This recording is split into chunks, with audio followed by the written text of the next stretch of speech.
Iglesia Bautista Misionera de Don Torcuato le invita a escuchar el siguiente mensaje que edificará su fe.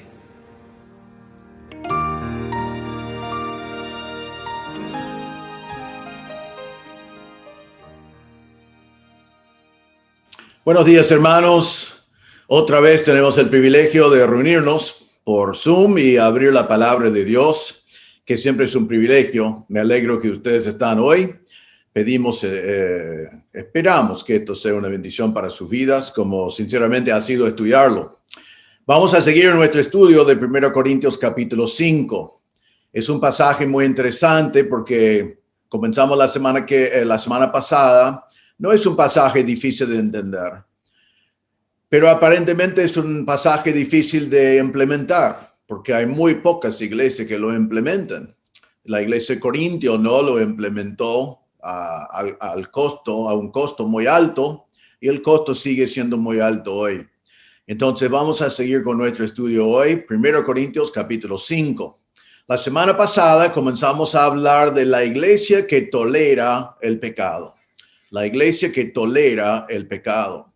Y la semana pasada vimos que esa iglesia tiene 4 características. Son características que no queremos tener, pero son características de la iglesia de Corinto y de toda iglesia que decide tolerar el pecado.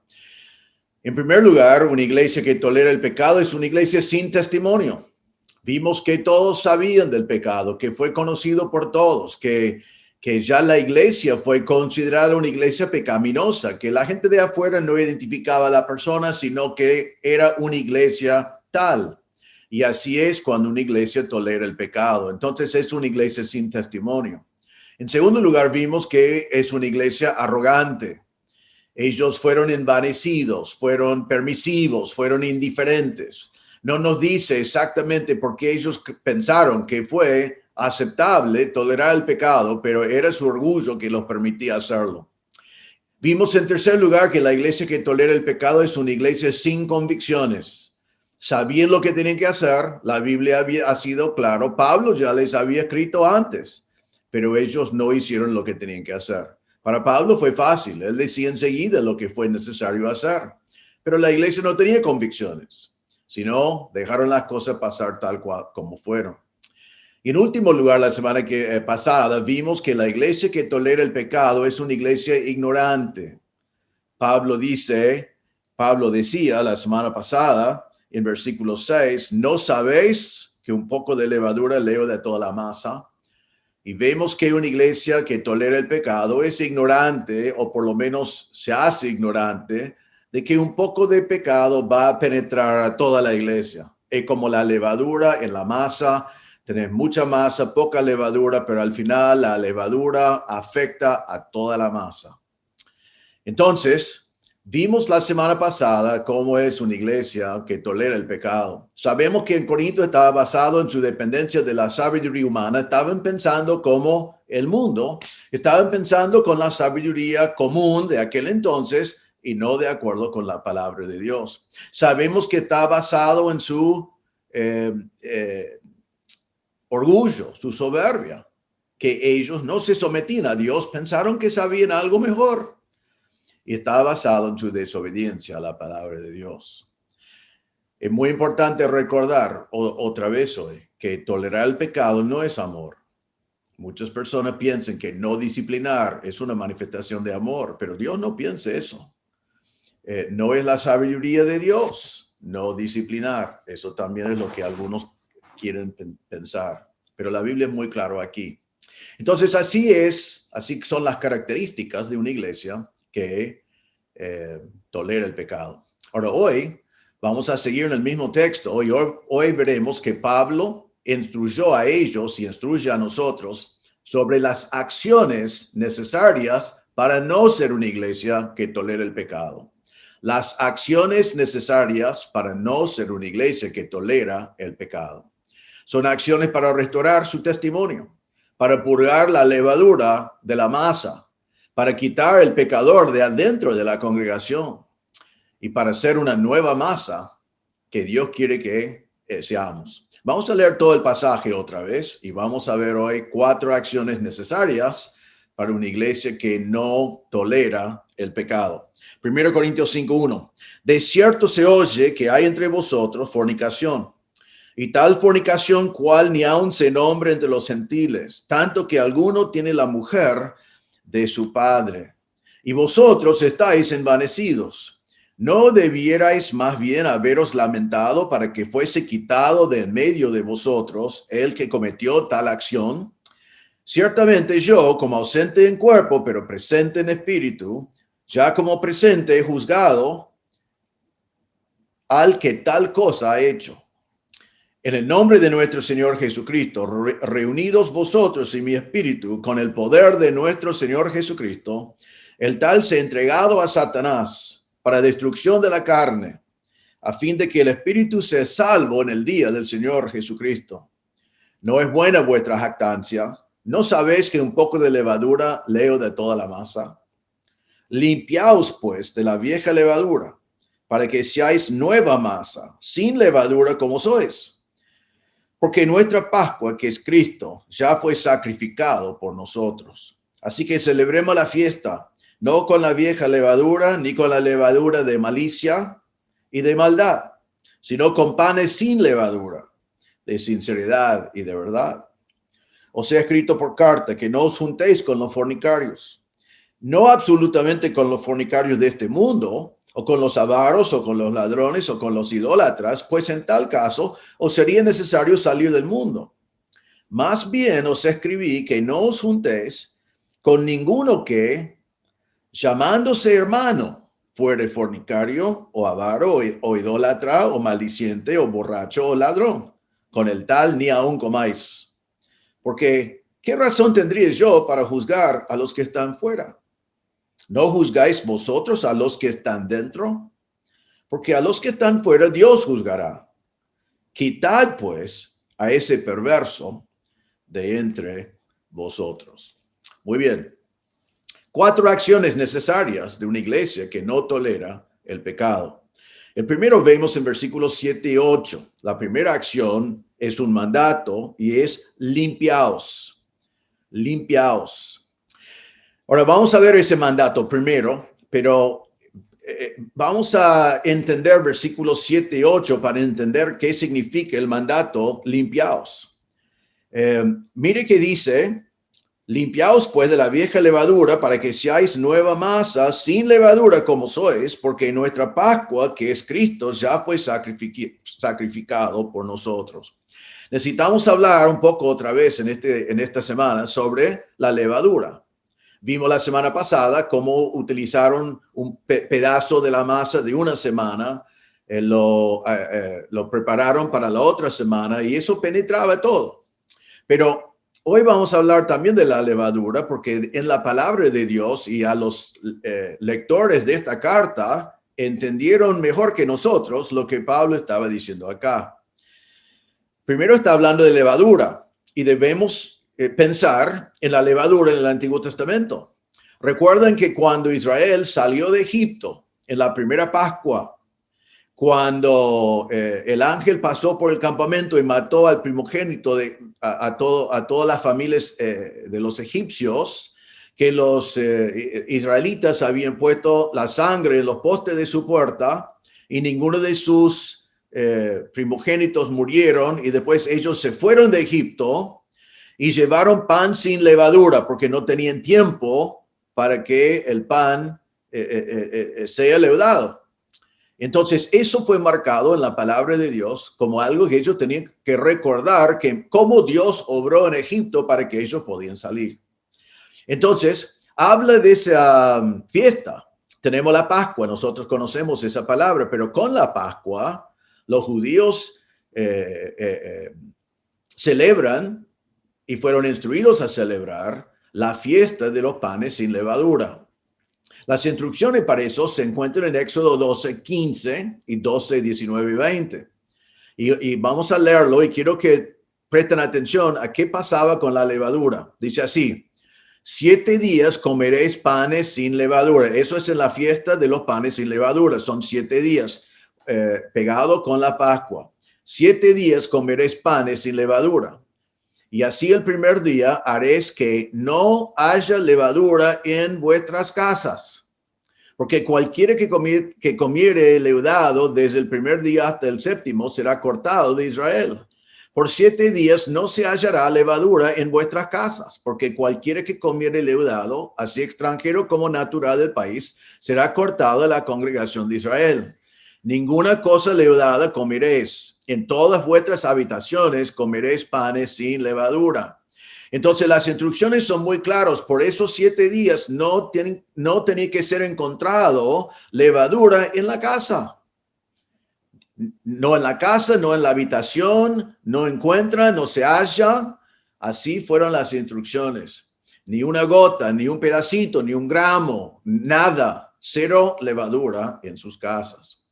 Ahora, en Éxodo capítulo 13, versículos 6 y 7, encontramos realmente un pasaje paralelo y dice así: 7 días comerás pan sin leudar y el séptimo día será fiesta para Jehová.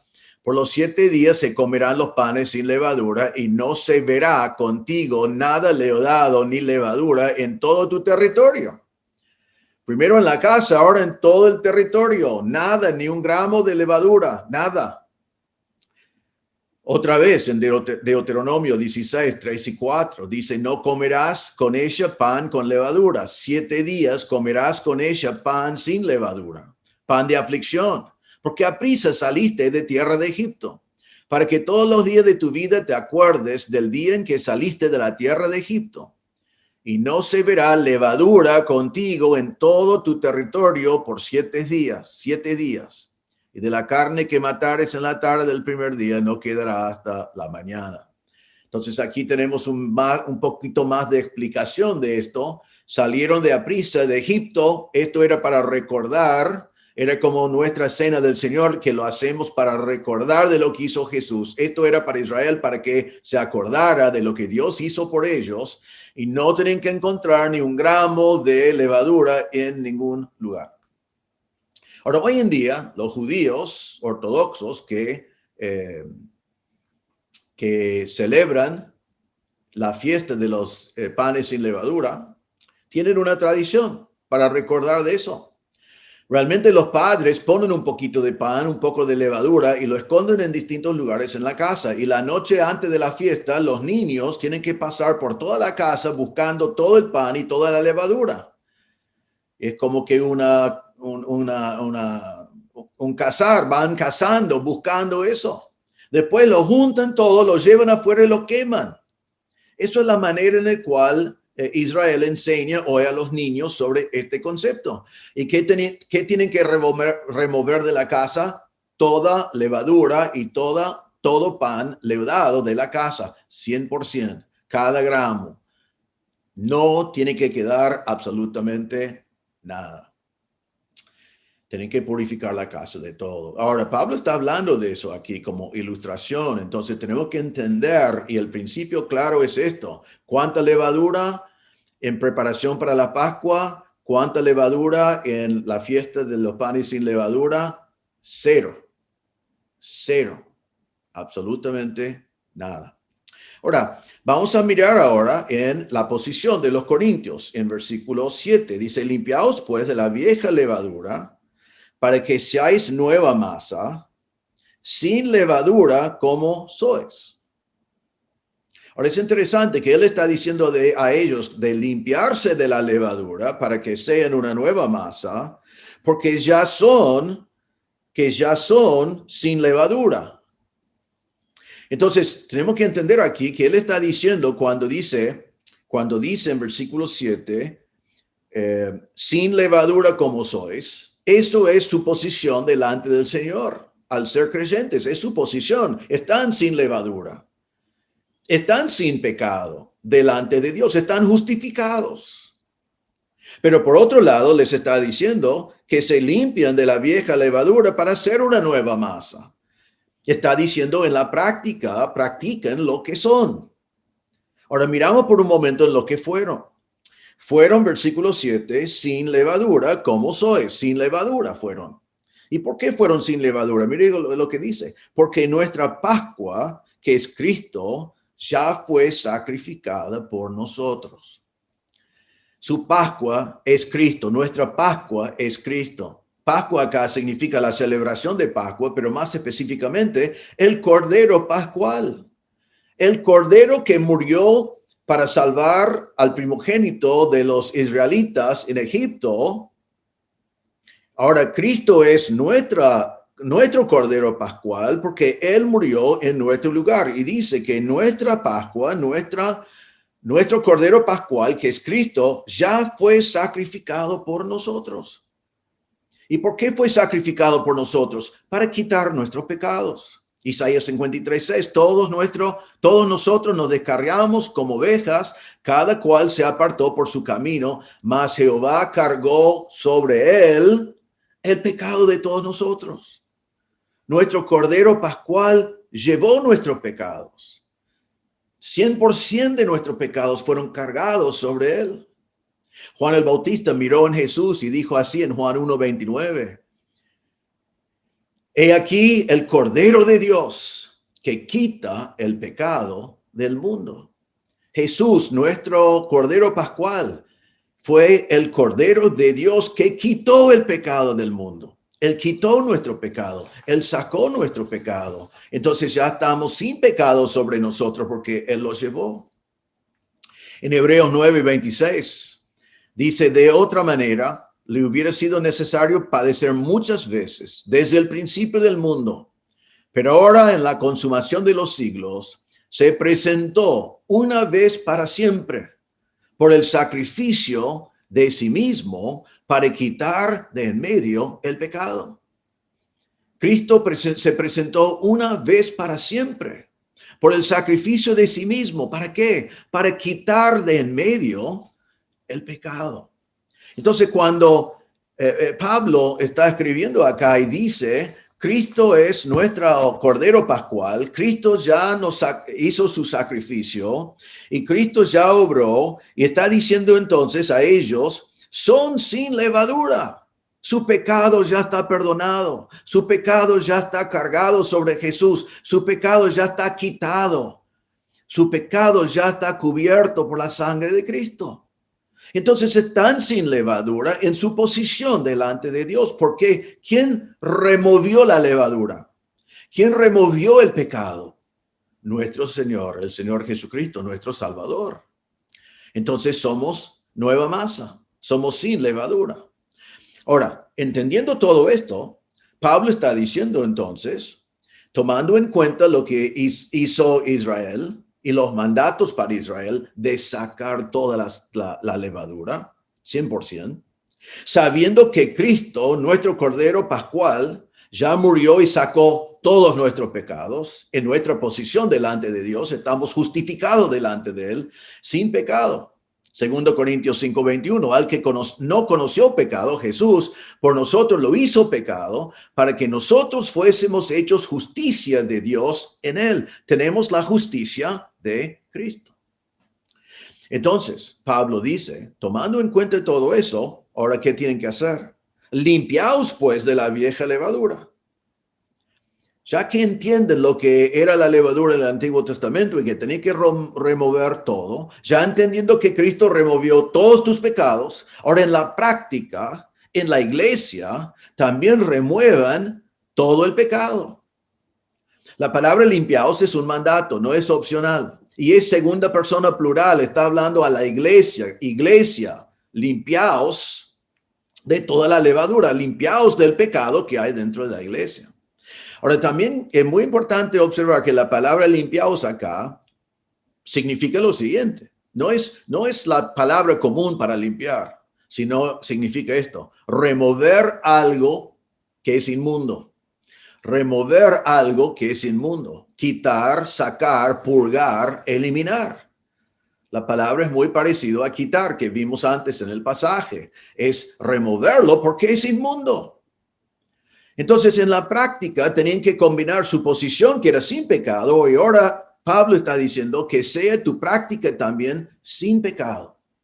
Recuerden que vimos en versículo 2 que él dijo que fuese quitado de en medio de vosotros ese fornicario, que sea quitado.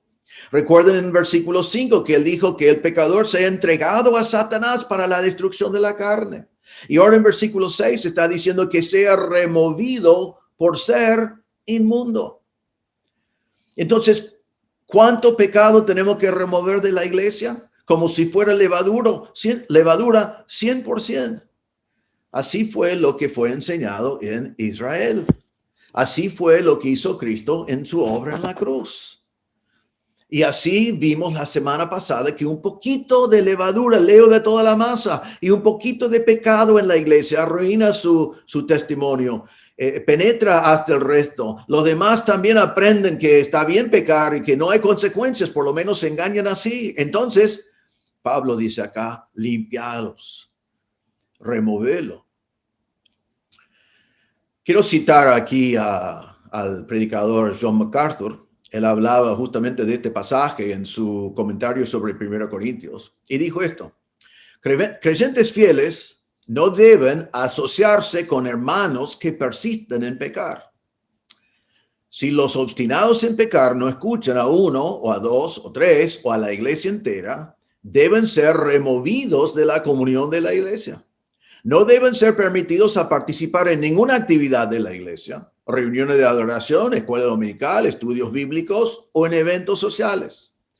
Deben ser cortados totalmente de la comunión individual y corporal, incluyendo la de comer juntos. No hay excepciones. Aun si una persona no ha arrepentido, es un amigo cercano o un familiar, tiene que ser removido. El dolor de tal aislamiento puede llevar a la persona al arrepentimiento. Ahora, John MacArthur no es inspirado, pero él está diciendo lo que dice este pasaje. También está diciendo, y me agrada, que él practica lo mismo que nuestra iglesia practica. De que cuando uno es removido, es removido. Y no es porque somos crueles, no es porque no amamos, es porque la Biblia nos manda a hacerlo y que el propósito de Dios es que la persona tenga vergüenza y que la persona se arrepienta o que la persona se convierta. Porque a veces se llama hermano, pero no es hermano.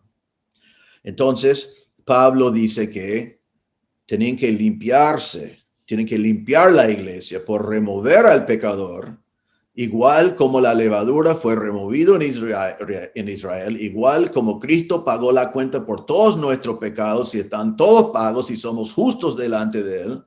Y ahora la iglesia tiene que remover al pecador para ser limpio también delante del Señor. Pero ahora en versículo 8, Pablo sigue hablando de esto y hablando de la Pascua y la celebración de la fiesta de los panes sin levadura. Y dice, así que celebremos la fiesta.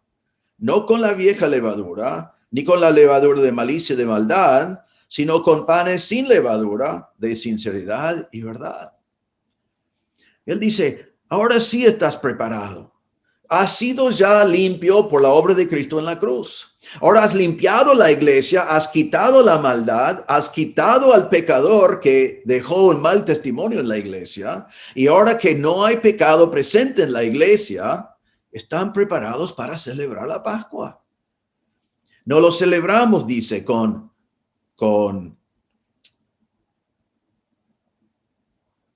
la vieja levadura. Está hablando otra vez del versículo 1, del fornicario que ha sido removido. O realmente debe ser con la vieja levadura, y la explicación, con la levadura de malicia, de maldad. Malicia es depravación, malignidad. No celebramos ya con esa depravación y malignidad adentro. Maldad será traducido en versículo 13 como perverso, es la misma palabra.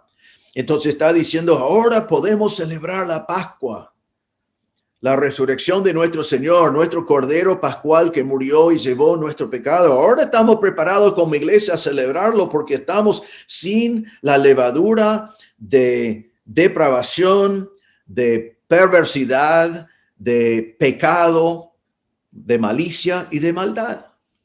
Y dice que ahora podemos celebrarlo con panes sin levadura, de sinceridad y de verdad. Con sinceridad, la falta de disimular, la falta de hipocresía. Ya no estamos tratando de hacer la Pascua y dar gracias a Dios que nos quitó el pecado cuando estamos tolerando pecado en toda la congregación. Ahora que hemos sacado esas cosas, podemos participar como una nueva masa, sin levadura, sin hipocresía y con pureza de motivación y con verdad. que significa que lo que estamos viviendo como iglesia está de acuerdo con nuestra posición delante de Dios. Es verdad, veracidad. Y realmente, hermanos, solo podemos celebrar la Pascua correctamente. El sacrificio de nuestra Pascua, el Señor Jesucristo, como iglesia, una vez que está removido la levadura del pecado. Entonces, la primera acción que una iglesia que no tolera el pecado tiene que hacer es limpiarse de la levadura de pecado dentro de la iglesia. Removerlo, quitarlo.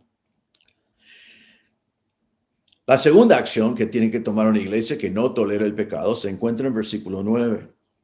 Dice, os he escrito por carta que no os juntéis con los fornicarios. No absolutamente con los fornicarios de este mundo, o con los avaros, o con los ladrones, o con los idólatras, pues en tal caso os sería necesario salir del mundo. Más bien os escribí que no os juntéis con ninguno que, llamándose hermano, fuere fornicario, avaro, idólatra, o maldiciente, o borracho, ladrón, con el cual ni aún comáis. Entonces, la segunda acción de una iglesia que no tolera el pecado es de no juntarse con los que dicen que son hermanos y están viviendo en pecado. No juntarse con los que dicen que son hermanos y están viviendo en pecado. La palabra juntarse acá es una palabra simple que significa no asociarse, no relacionarse, no unirse con ellos. Ahora, Pablo tiene que aclarar algo aquí que es muy importante aclarar. Él no está diciendo que no podemos juntarnos con pecadores del mundo. No está diciendo eso. En versículo 9 dice, os he escrito por carta antes que no os juntéis con los fornicarios. Pero no sé si no lo entendieron o si a propósito no lo entendieron, pero él ahora aclara y dice, no absolutamente con los fornicarios de este mundo. Ahora, en griego no está diciendo allí absolutamente no os juntéis con los fornicarios de este mundo, sino está diciendo absolutamente no estoy diciendo que no os juntéis con fornicarios de este mundo. Usted está diciendo para nada significa que no os juntéis con fornicarios de este mundo. O está diciendo sin duda no estoy diciendo que no os juntéis con fornicarios de este mundo.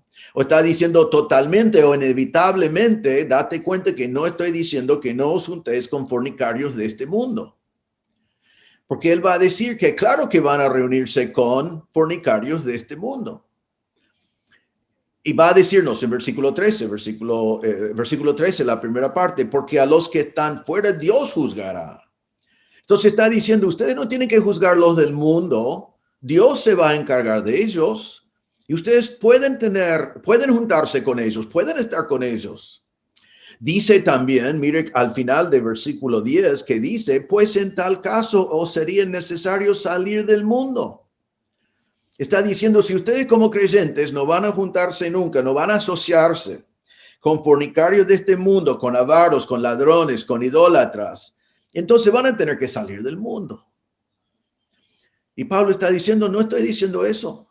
Pablo no estaba a favor de monasticismo, no estaba mandándonos a ser monjes y a aislarnos en algún lugar del mundo y no tener contacto con el mundo, en ninguna manera.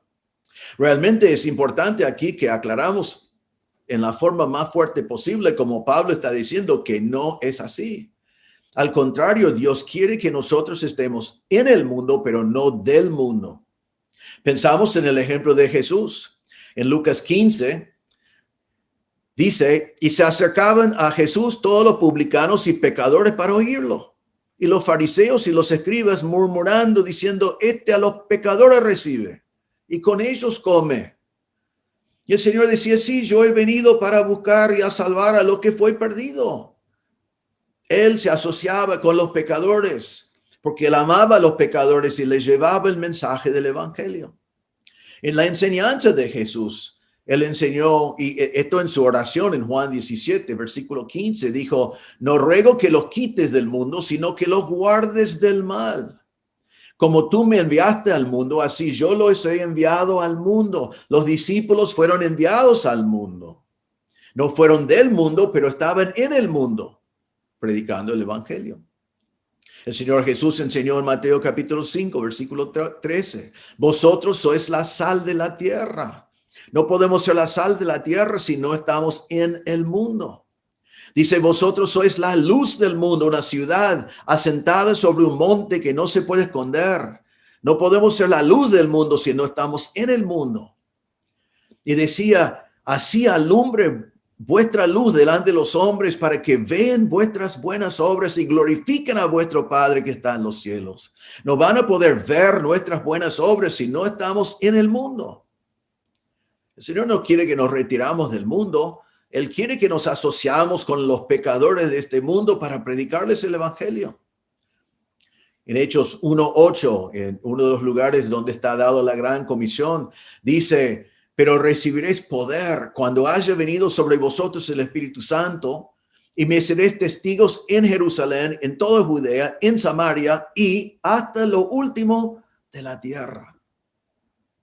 Entonces Pablo aclara acá, no estoy diciendo que no se asocien con pecadores de este mundo. Pablo enseñaba lo mismo en Filipenses 2:15, él decía, para que seáis irreprensibles y sencillos, hijos de Dios sin mancha en medio de una generación maligna y perversa, en medio de la cual resplandecéis como luminares en el mundo. Sí, van a vivir en un mundo de pecado, pero tienen que iluminar ese mundo, tienen que ser la luz. En 1 Corintios 10:27, Pablo decía, si algún incrédulo os invita y queréis ir, de todo lo que se os ponga delante, comed sin preguntar nada por motivo de conciencia. Entonces está hablando aún en un nivel social. Si un incrédulo te invita y queréis ir, anda, no para pecar, sino para hacer luz. Así que Pablo aclara que no está hablando de los pecadores de este mundo, como si no podemos asociarnos con ellos. Debemos estar en el mundo, pero no del mundo. Debemos ser la luz del mundo, de un mundo en tinieblas. Debemos ser la sal de la tierra. Debemos ser evangelistas, llevando las buenas nuevas a los que están perdidos. Pero ¿qué entonces es lo que Pablo está diciendo acá? Porque la segunda acción de la iglesia es no juntarse con los que llamándose hermanos fueron fornicarios, avaros, idólatras, maldicientes, borrachos, ladrones. Entonces, primero es importante marcar esto. No está diciendo de no asociarse con pecadores, porque todos somos pecadores. Pero dentro de la iglesia debemos tener pecadores redimidos que cada vez que pecamos, 1 Juan 1:9, confesamos nuestros pecados y Él es fiel y justo para perdonarnos nuestros pecados y limpiarnos de toda maldad. Debemos vivir vidas limpias. Y cuando pecamos, confesamos con arrepentimiento y Él nos limpia y nos perdona y seguimos con el Señor. Pero vemos que las personas de que Pablo está hablando aquí son personas que están pecando obstinadamente. Son pecados de estilo de vida. Son maneras de vivir que son pecaminosos. Rápidamente, versículo 11, más bien os escribí que no os juntéis con ninguno que llamándose hermano fuere fornicario. Otra vez, como vimos la semana pasada, es uno que dice que es hermano, pero practica inmoralidad sexual. Lo practica. Está viviendo con alguien, lo está haciendo continuamente, está practicando ese pecado. No solamente cometió fornicación, es un fornicario. El avaro es la persona que practica codicia, es insaciable, siempre desea más. Su vida está marcada por su avaricia, es su manera de vivir. Dice el idólatra, es la persona que adora imágenes, la persona que tiene otro Dios más allá del Dios verdadero. Y eso había en Corinto personas así. Y Pablo está hablando de ellos y va a hablar de eso en 1 Corintios 10. Después dice, maldiciente. Eso es la persona abusivo, agraviados, que usa palabras amargas y duras. Su manera de ser es abusivo con sus palabras, con su manera de comunicarse con los que están alrededor. Después dice el borracho, y la palabra borracho aquí es una palabra griega que significa borracho.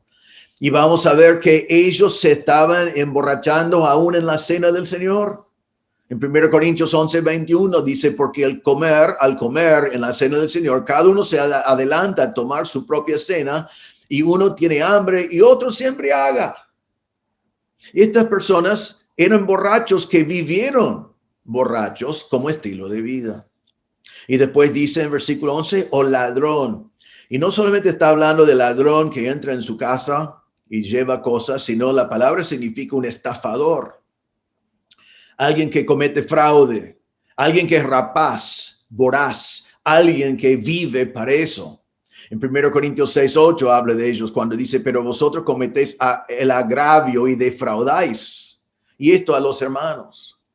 En todos estos casos estamos hablando de personas que no solamente pecaron, sino viven en pecado. Son pecados de manera de vivir, son patrones de conducta. Están sin arrepentimiento.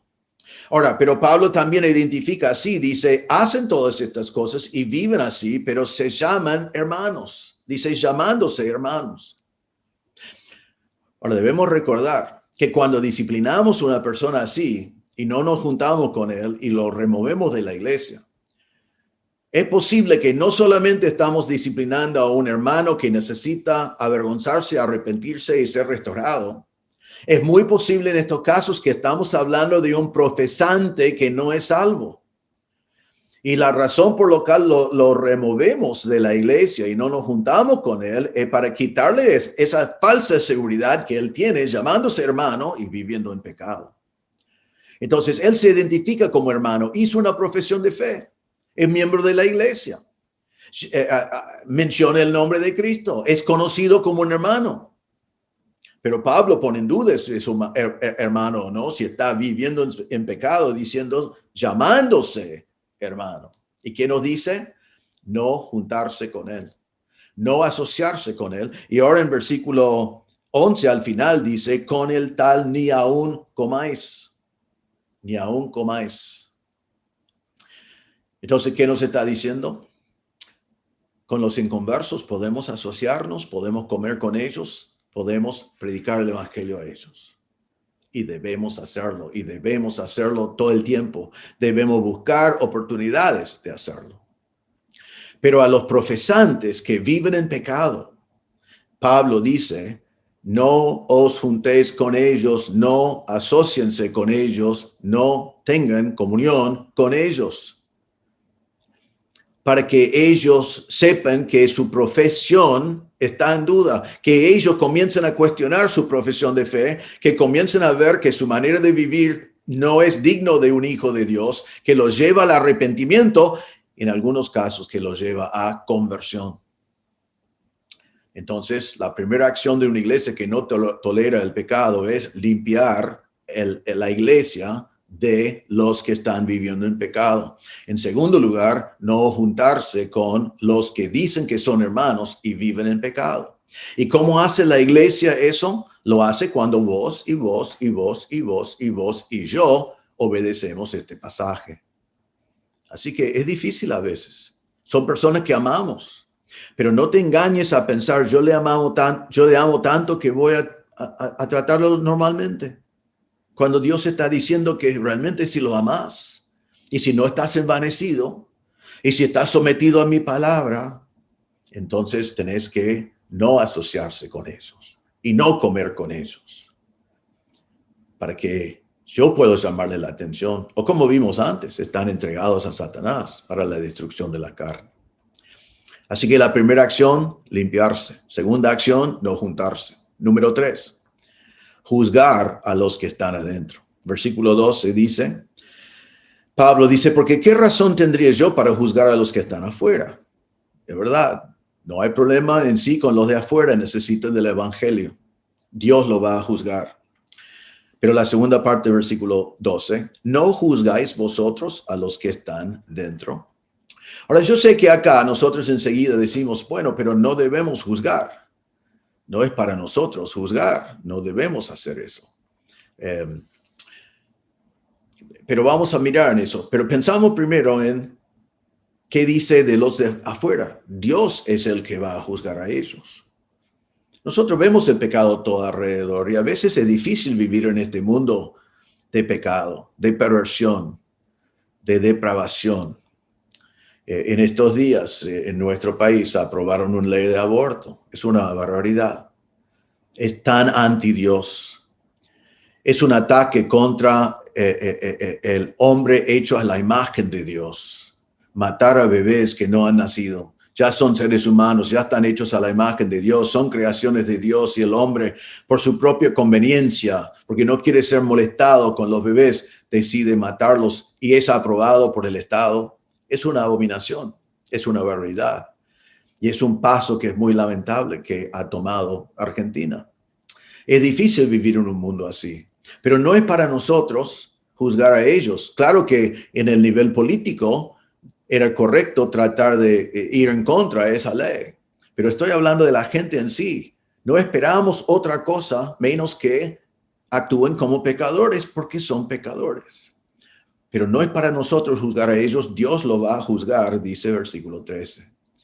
En Hechos 17:31 dice, por cuanto ha establecido un día en el cual juzgará al mundo con justicia por aquel varón a quien designó, dando fe a todos con haberle levantado de los muertos.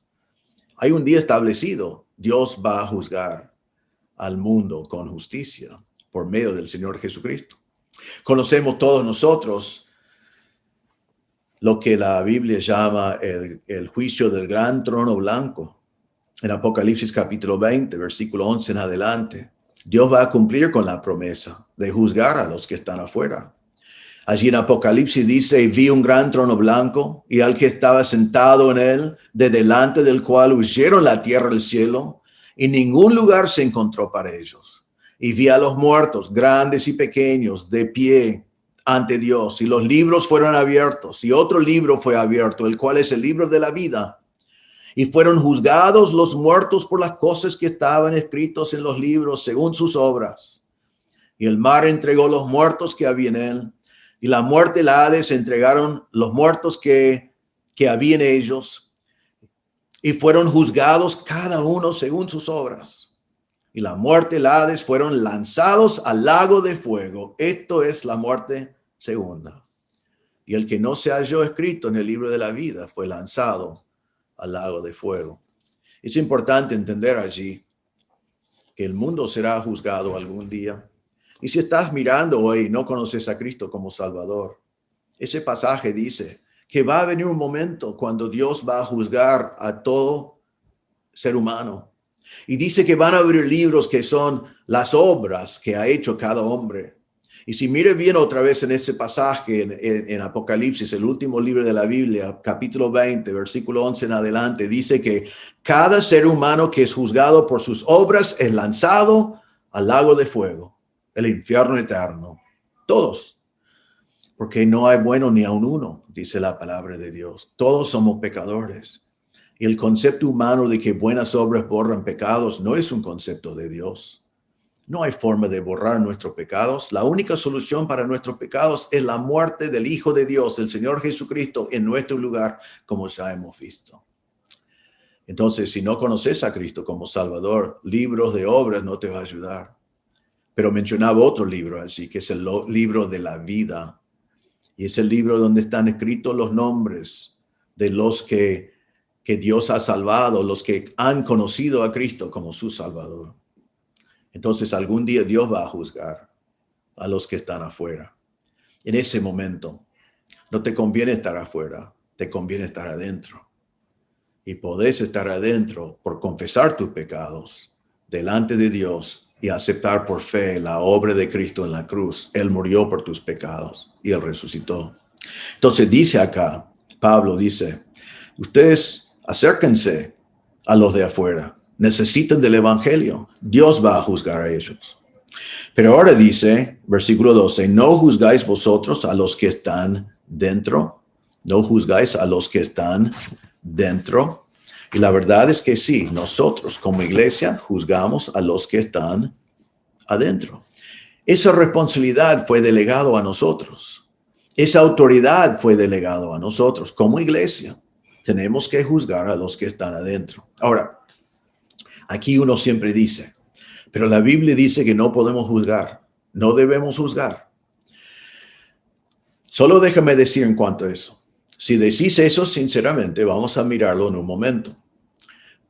Pero quiero que entiendas esto, que decir eso es sacar un pasaje de la Biblia fuera de su contexto y aplicarlo donde no corresponde. Porque es sacar un pasaje que dice una cosa dentro de un contexto, aplicarlo a donde quieras y no aplicar otros textos que tienen que ver con esta situación. Entonces, comenzamos primero con el pasaje clásico de que quizás estás pensando. En Mateo 7, versículos 1 a 5, Jesús dijo esto: no juzguéis para que no seáis juzgados, porque con el juicio con que juzgáis, seréis juzgados. Y con la medida con que medís, os será medido. ¿Y por qué miras la paja que está en el ojo de tu hermano y no echas de ver la viga que está en tu propio ojo? ¿Y cómo dirás a tu hermano, déjame sacar la paja de tu ojo y aquí la viga que en el ojo tuyo? Hipócrita, saca primero la viga de tu propio ojo, y entonces verás bien para sacar la paja del ojo de tu hermano. Ahora, ¿qué está diciendo este pasaje? Realmente tenemos que entender que Jesús está hablando de hipócritas. Él está hablando de personas que tienen vigas en su ojo, están tratando de sacar la paja del ojo del otro. Eso está mal, eso es pecado, eso es hipocresía, eso es juzgar. Y Jesús está diciendo, si van a juzgar así, van a ser juzgados así. Pero en versículo 5, él decía, hipócritas, y mire lo que dice, saca primero la viga de tu propio ojo, y entonces verás bien para sacar la paja del ojo de tu hermano. Entonces, al final, aún en ese pasaje que muchos utilizan para decir, yo no me meto con mi hermano, no voy a juzgar a mi hermano, no voy a enfrentar el pecado de mi hermano, está diciendo, sí, podés ser la persona que saca la paja del ojo de tu hermano, pero no podés hacerlo hasta que vos te has humillado, que no estés juzgando con hipocresía, sacas la viga de tu propio ojo y ahora estás preparado para ayudar a tu hermano. Así que tengan cuidado, no escondan atrás de ese pasaje sin entender el pasaje. Pero también hay que poner junto con eso un montón de otros pasajes que nosotros conocemos y vamos a ver algunos rápidamente. Son clásicos, ustedes lo conocen, pero es muy importante que los practicamos para que no seamos una iglesia como la de Corinto, que ha tolerado el pecado. Mateo 18, 15 a 17.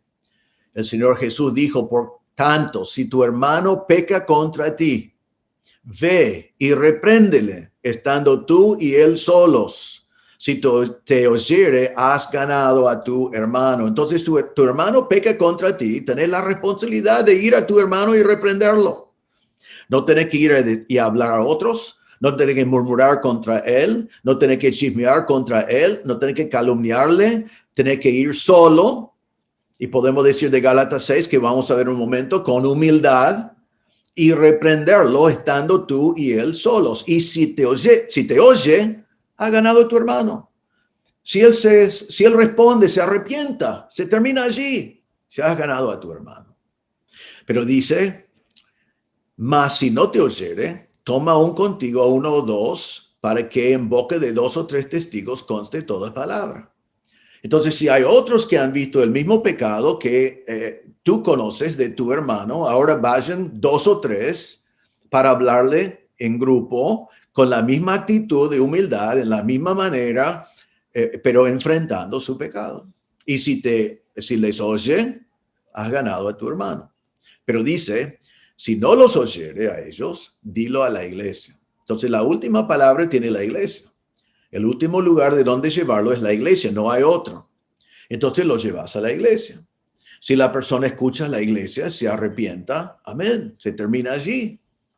Pero si no, dice, si no oyere a la iglesia, tenle por gentil y publicano. O sea, tratarle como si fuera un converso. Lo sacas de la iglesia, lo mismo como vemos en nuestro texto. Hermanos, esto es una responsabilidad, no es una opción. Esto no es algo que puedes decir, bueno, voy a hacerlo, quizás quiero hacerlo, sino es algo que Dios quiere que hagas. Otro pasaje, Gálatas 6, versículos 1 y 2. Pablo dice, hermanos, si alguno fuere sorprendido en una falta, vosotros que sois espirituales, restauradle con espíritu de mansedumbre, considerándote a ti mismo, no sea que tú también seas tentado, sobrellevar los unos las cargas de los otros y cumplir así la ley de Cristo. Entonces, cuando un hermano es sorprendido en una falta, está descubierto en una falta, vosotros que sois maduros, con mansedumbre, vaya a restaurarlo. Es nuestra responsabilidad. Es lo que tenemos que hacer. Si no, vamos a terminar con una iglesia que tolera el pecado. Santiago 5, 19 y 20 dice, hermanos, si alguno de entre vosotros se ha extraviado de la verdad y alguno le hace volver, sepa que el que haga volver al pecador del error de su camino salvará de muerte un alma y cubrirá multitud de pecados. Es posible que salves de la muerte un alma por ir y hacer volver a una persona extraviada. Esto es la persona que ha sido entregado a Satanás para destrucción de la carne, pero si vos podés ir y enfrentarlo con la palabra de Dios y él se arrepiente, vuelve, por allí salvás de muerte un alma. En Proverbio 27:6 dice, fiel son las heridas del que ama, pero importunos los besos del que aborrece. ¿Querés saber el amor verdadero? El amor verdadero es el que enfrenta el pecado de su hermano. Nos dice acá, Pablo dice, no juzgáis vosotros a los que están adentro. Es una pregunta con la respuesta siendo sí. Hermanos, es la responsabilidad de la iglesia. Es la responsabilidad de los hermanos. Es tu responsabilidad. No es opcional. No es juzgar como hipócrita. Es con mansedumbre y oración ir, después de sacar la viga de tu propio ojo, a ministrar a tu hermano que está desviado en el pecado, está sorprendido en el pecado, se encuentra en pecado. Entonces, hacedlo. Y hermano, dedícate a hacerlo. Date cuenta que es tu responsabilidad. Esto no dice que esto le tienen que hacer los pastores o los diáconos o algunas personas en especial, sino es tu responsabilidad. Y si no, ¿sabe qué? Vas a terminar algún día en una iglesia que tolera el pecado. Porque si tú como miembro toleres el pecado y no obedeces esto, ¿por qué pensás que alguien en la iglesia no va a tolerar el pecado y va a ir para enfrentar? Entonces la iglesia que no tolera el pecado tiene que tomar acciones, tiene que limpiarse de la levadura, quitando al pecador de adentro. Tiene que no juntarse, no asociarse con los que se dicen ser hermanos y están viviendo en pecado. Tiene que juzgar a los que están en la iglesia viviendo en pecado. En último lugar, en versículo 13, la última acción de una iglesia que no quiere tolerar el pecado es quitar al perverso de entre vosotros. Versículo 13. Quitar al perverso de entre vosotros. Esta palabra perverso es la misma palabra que vimos en versículo 8, que fue traducido maldad. Quita al degenerado, quita al malvado, quita al impío, quita a él que no tiene valores morales. Quítalo. Otra vez, es clarísimo. La palabra quitar significa quitar. A veces hoy en día lo decimos excomulgar. Está hablando de eso. Es una palabra que nos choca. Pero es la verdad, es lo que está diciendo. Es un mandato, remover, sacar del grupo, excluir, echar fuera. Y lo hemos visto vez tras vez en este pasaje. Déjame hacerles recordar una vez más. Versículo 2, quitad de en medio de vosotros el que cometió tal acción. Versículo 5, el tal sea entregado a Satanás. Versículo 7, limpiaos de la vieja levadura. Versículo 9, no os juntéis con los fornicarios. Versículo 11, ni aun comáis con ellos. Versículo 13, quitad pues a ese perverso de entre vosotros. ¿Podía ser más claro? Creo que no. Sin embargo, casi no conozco ninguna iglesia que lo hace. Muy pocas iglesias lo hacen. Muy pocas iglesias lo hacen.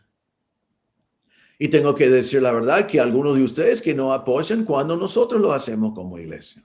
No muchos de ustedes, pero algunos. Y muchos dicen que es falta de amor.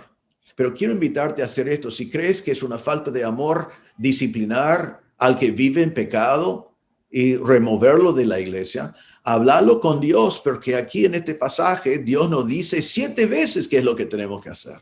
Vez tras vez tras vez. Es el mandato de Dios. Entonces, lo más conveniente siempre es obedecer a Dios. Ahora, uno dice, bueno, pero pastor, disciplinamos a algunos hermanos y van corriendo a otra iglesia que los acepta con los brazos abiertos. Está bien, eso es verdad. Eso pasa a veces. Hay muchas iglesias que no. Hay muchas iglesias que tratan de mandarlo de vuelta a arrepentirse. Hay algunos que consultan con el pastor, pero hay algunas iglesias que no les importa. Solo quiero decir esto. Eso es tanto nuestra iglesia como esa iglesia. Vamos a rendir cuentas delante de Dios. Tenemos que tener cuidado de cómo nos movemos. Y segundo, no podemos controlar lo que hace otra iglesia. Solo podemos ser obedientes a la palabra de Dios nosotros. Ahora, ¿qué aprendemos entonces de este pasaje hoy? Primero vemos en todo este pasaje que tenemos un Dios que es santo y que él aborrece el pecado. Un Dios santo. Santo, santo, santo. Nuestro Dios es santo. Es sin pecado. Es más allá del pecado. Es distinto de nosotros. No solamente no peca, no puede pecar. Es imposible. Él es santo. Y aprendemos que cada pecado es una ofensa a la santidad de Dios. Es una violación de la santidad de Dios. Debemos ser sensibles al pecado porque es una violación de la santidad de nuestro gran Dios santo y es el pecado por lo cual nuestro Salvador murió. Entonces, si hay pecado en nuestra vida, en tu vida, en mi vida, debemos confesar nuestros pecados, arrepentirnos de nuestros pecados, abandonar nuestros pecados y volver a vivir como Dios nos manda a vivir. Si eres tú que es el pecador de este pasaje, quizás eres tú la persona que debe ser disciplinado. Quizás nadie sabe todavía, quizás el proceso ya comenzó. Arrepiéntate, confesad tu pecado, abandonad tu pecado, volved a vivir para el Señor. Ahora, como iglesia aprendemos, primero que queremos tener un testimonio que abre puertas. Un testimonio como iglesia de un lugar de amor, un lugar de santidad, un lugar que vive lo que predique. Un testimonio de un lugar que no tolera el pecado para que el mensaje del evangelio sea poderoso. Queremos ser sensibles al pecado para que no nos acostumbramos al pecado, para que aceptamos y toleramos el pecado. Queremos tener convicciones. Y aún en un pasaje así que es difícil poner en práctica, es difícil a veces cuando amamos mucho a la persona entender que la disciplina que Dios pone es lo mejor para esa persona. Pero queremos tener una iglesia con convicciones, que obedecemos la palabra de Dios en vez de racionalizar y pensar y estar envanecido como los corintios pensando que tenemos una mejor idea. Que seamos una iglesia de convicciones. Obedecemos a Dios, que seas un miembro con convicciones. Y queremos estar sin levadura que penetra toda la iglesia. No queremos ser una iglesia donde poco a poco nos acostumbramos a pecado entre nosotros, que va penetrando, que va llegando a ser la marca de nuestra iglesia. No tenemos que ser ignorantes sin saber que un poco de levadura lea de toda la masa. Entonces, ¿qué acciones tenemos que tomar como iglesia y vos como miembro? Bueno, tenemos que limpiarnos, remover al pecador de entre nosotros. El proceso hemos visto. La persona tiene la oportunidad de arrepentirse. Es enfrentado personalmente y por testigos y por la iglesia. Puede arrepentirse y no será removido, no será disciplinado. Puede arrepentirse y volver al Señor. Pero si insiste obstinadamente en vivir en pecado, tiene que ser removido porque tenemos que limpiar la iglesia de la levadura. Número 2, tenemos que no juntarnos ni comer con él. Significa que cuando hay alguien así, está disciplinado por la iglesia, no le invitamos a casa, no le invitamos a tener comunión normal. Solo cruzamos con él y tenemos contacto con él para exhortarle, para animarle. que se arrepienta y que vuelva al Señor. Pero si no, no nos juntamos con Él para que se avergüence, para que se arrepiente, o en muchos casos, para que se convierte. No nos creemos más sabios que Dios. Esto es el plan de Dios para que la persona sea quebrantado y que Dios obrara en su corazón. Número 3, tenemos que juzgar al pecado. Tenemos que enfrentar el pecado con mansedumbre. Tenemos que acercarnos a un hermano que está en pecado y enfrentarlo y ayudarle. Eso es lo que la Biblia nos manda a hacer. Es lo que cada hermano necesita. Que tengas el coraje de hacerlo. Que tengas la obediencia simple de hacerlo. Date cuenta que algún día quizás vas a necesitar eso. El hermano que ama es el hermano que está dispuesto a ir y enfrentar el pecado de otro hermano. Y por último, cuando sea necesario, como vemos en este pasaje, tenemos que quitar a ese perverso de entre nosotros. La disciplina eclesiástica, apoyado por todos los miembros en todo sentido, para que no seamos una iglesia que aprende a tolerar el pecado. Entonces, si hay pecado en tu vida, arrepiéntate, volved al Señor. Si conoces pecado en un hermano, anda con mansedumbre y enfrentarlo. Hermanos, nos dedicamos como iglesia a siempre ser una iglesia donde hay mucho amor entre los hermanos y junto con eso, una tolerancia cero para el pecado. Dios no tolera el pecado.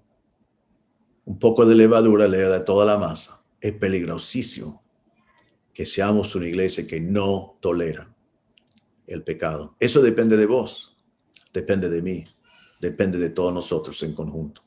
Quiero terminar con estas palabras, ya lo mencionamos antes. La limpieza inicial que recibimos viene del Señor. Nuestro Cordero Pascual ya fue sacrificado por nosotros. Si estás aquí y no conoces a Cristo como tu Salvador, Cristo murió por ti. Él derramó su sangre por ti. La Biblia dice que todos somos pecadores y que la paga del pecado es la muerte. Hemos visto el juicio de Dios final en el gran trono blanco, que los que no han creído en Cristo como su Salvador serán echados al lago de fuego. No importa lo que está escrito en su libro de obras. Ninguna obra te ayuda en ese momento. La única obra que te sirve en ese momento no es tu obra, sino es la obra de Cristo en la cruz. Y una vez más, en Isaías 53:6 dice que Jehová cargó sobre él los pecados de todos nosotros. En Juan 1, Juan el Bautista dijo, he aquí el Cordero de Dios, Jesús, el Cordero de Dios, que quita el pecado del mundo. Si no has confiado en Cristo como tu Salvador, vaya a Cristo ahora mismo. Dígale al Señor en tu corazón, Él está aquí, Él está presente, Él puede ver tu corazón. Decirle al Señor, Señor, soy un pecador, estoy en camino al infierno. Me doy cuenta, pero no tengo solución dentro de mí. Pero me arrepiento de mi pecado y entiendo que Jesús murió por mis pecados, para quitar todos mis pecados, para salvarme, para darme vida eterna, para darme perdón. En este día pongo mi fe en Cristo como Salvador, pido que me salves. Y Él te salvará si eso es la realidad de tu corazón. Es por eso que murió. Murió en tu lugar para darte vida eterna. Vamos a orar. Señor, te damos gracias que este pasaje es tan claro. Reconocemos que debe ser difícil de hacer porque muy pocas iglesias lo hacen. Pero te damos gracias que es simple, ha sido muy claro. Ayúdanos, Señor, que nuestra iglesia, algún día cuando Cristo venga por nosotros, que encuentre una iglesia que no tolera el pecado. Que con mucho amor enfrentamos a los pecadores, que los enfrentamos para llevarlos al arrepentimiento. Ayúdanos, Señor, a siempre estar dispuesto a quitar al pecador obstinado que no quiere responder, para que tú puedas obrar en su vida, para que pueda avergonzarse, para que pueda arrepentirse. En algunos casos, aunque se llame hermano, para que pueda convertirse. Pero ayúdanos, Señor, a estar dispuesto a obedecerte en todo lo que dice en este pasaje. Danos discernimiento y sabiduría para no dejar ese pedacito de levadura, de pecado que leuda toda la masa, hasta que al final la iglesia parece el mundo que está afuera. Protégenos de eso, Señor, y danos sabiduría.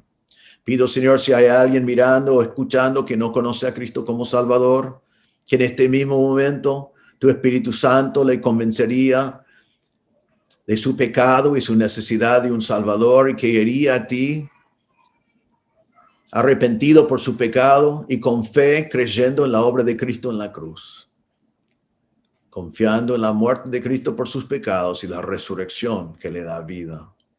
Pedimos, Señor, que si hay alguien así que en este mismo momento podía convertirse poniendo su fe en Cristo como su Salvador. Te damos gracias por obrar entre nosotros. En el nombre del Señor Jesús pedimos. Amén. Muy bien, hermanos, muchas gracias por su atención. Esperamos verles pronto en la iglesia. Una vez más, les animo que vengan preparados para compartir, para ministrar a los hermanos. Evalúen lo que han estudiado en la palabra, vengan para agregar algo, para hacer una pregunta, para comentar de cómo Dios lo utilizó en tu vida. Y vengan preparados para adorar al Señor. Aunque no tenemos tiempo y no es posible todavía por varios factores de predicar en la iglesia, que aprovechamos al máximo de nuestro tiempo de adoración juntos, de compartir y ministrar con alelón el uno al otro y de comunión. También si estás mirando y todavía no has vuelto a la iglesia, te animo a hacerlo, es tiempo, está todo organizado. Nos hemos reunido ya por meses. Gracias a Dios nadie se ha enfermado. Estamos siguiendo los protocolos con mucha exigencia y sobre todo Dios nos está protegiendo. Pero la Biblia dice que tenemos que congregarnos. Es necesario congregarnos. Entonces te animo, si no has vuelto todavía, que lo hagas. Vamos a agregar reuniones cuando sea necesario para que toda la congregación tenga la oportunidad de congregarse. La iglesia es un lugar donde predicamos la palabra, pero también es un lugar donde practicamos alelón, utilizamos nuestros dones, ministramos los unos a los otros, adoramos al Señor juntos y disfrutamos de comunión. Así que el Señor les bendiga y esperamos verte en este fin de semana en la iglesia.